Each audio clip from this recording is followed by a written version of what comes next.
mga ka-chubby. Mga ka-chubby, uwi na nga pala ulit tayo ng Batangas. Mga ka-chubby, dito tayo dumaan ngayon sa Ginaldo Highway.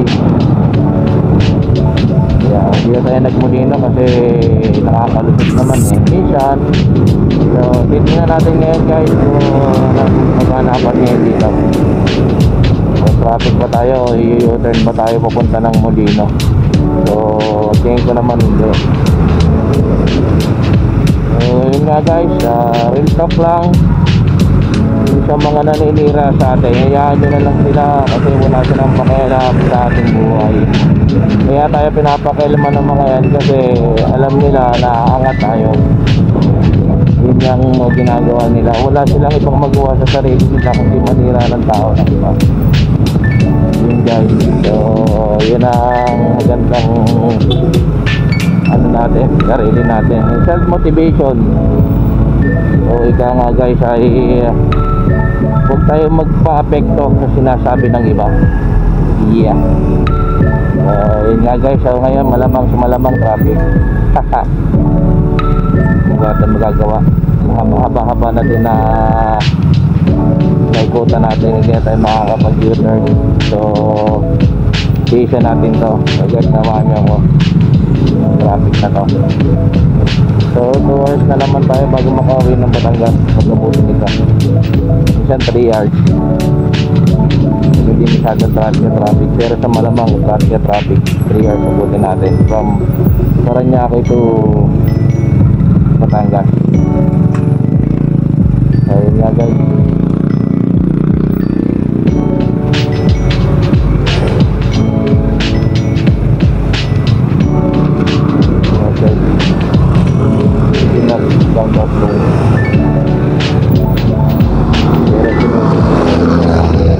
Mahirap pag sinisinyas yung iba, nakasalubong ibig sabihin ayaw nila magpauna, ayaw nila magpasingin.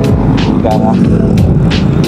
So yun nga guys, so nandito na tayo sa may Bacoor Junction sa may stoplight. So dito hindi talaga mag-traffic.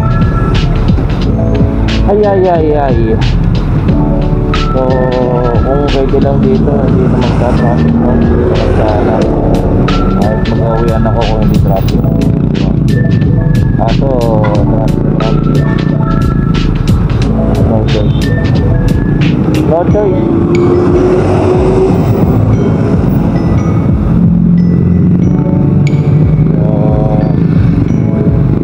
Mga guys, kung kaya sa isip ninyo kayo ay natadaw, kung isipin nyo kasi alam nyo lahat ng pagsubok kaya solusyunan.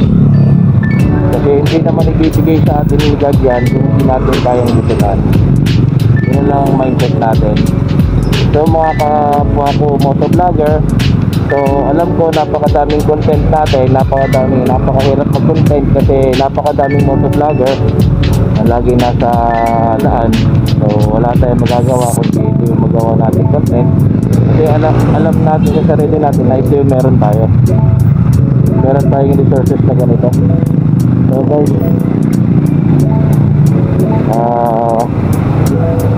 maging blessed pa rin tayo kasi kahit pa paano meron akong sa ngayon as of now, meron akong 980 followers ko sa aking page sa vlog. So salamat sa inyo 980 followers. Guys, so hindi ko kayo bibiguin sa binigay nyong follow sa akin. So yun nga guys, notice ulit. Kailangan natin hindi ka hindi kaya. So yun nga guys, pagkagaya ko kasi motovlogger, dami tayong kalaban talaga. So kasi may nauna na sa atin ng mga sikat, so no choice na isasawan na rin yung tao na panoorin tayo. O kumbaga parang ang hirap sa ating mga motovlogger kasi nagilay na dito sa daan na mag-content. Ako sarili lang kasi merong iba na iba-iba iba-iba yung content. Pero sa akin kasi more on talaga motovlog. Kasi sayang, nag-umpisa nga pala si Chablog. Si Chablog page ko, nag-umpisa siya nung binigyan tayo ng aking kapatid na camera. Ito si Primo Premier. Siya nag-sponsor sa akin. So shoutout nga pala sa sa kapatid na nag-support sa akin, na nagbigay sa akin ng camera para magkaroon ako ng helmet mounting camera sa helmet ko. So yun nga, nag-umpisa si Chablog yung sa Batangas. Sa Batangas pa ako nagtatrabaho nun. So cellphone lang muna yung resources ko lang dati na paggamit ng vlogging. So bago ako nagkaroon ng helmet mounting na action cam, napakatagal din. So yun ang nangyari, yung pag-uwi ko ng Batangas, kaya ako sabi ko buuin ko si Chablog. Kaya pag-uwi kasi ako ng Batangas, laging meron ako minsan nakakita ng mga pwede kong i-content. Nakala ko na may pwedeng mag-content sa akin, parang ganun na. So naging suporta lang sa akin yung kapatid ko. So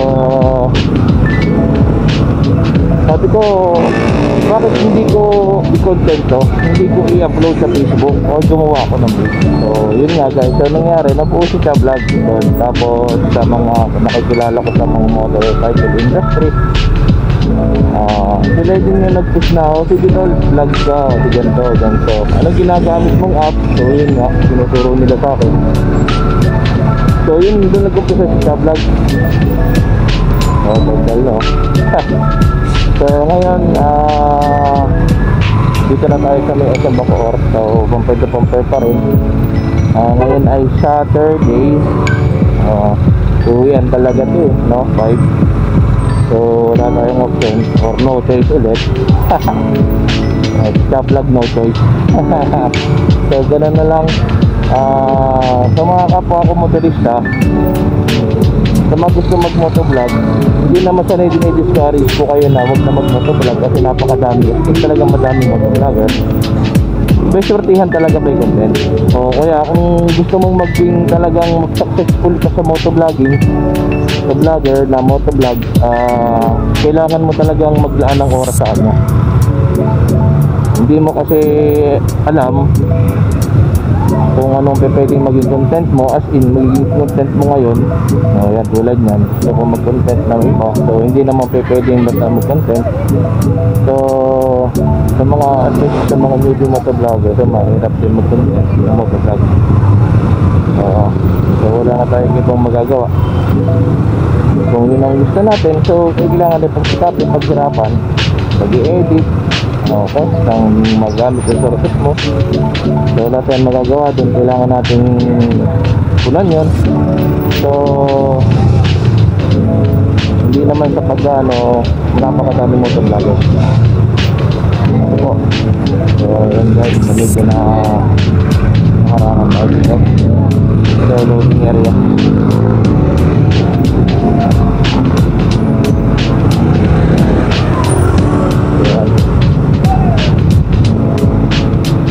Guys, so nakalusot na tayo na isa Bacoor.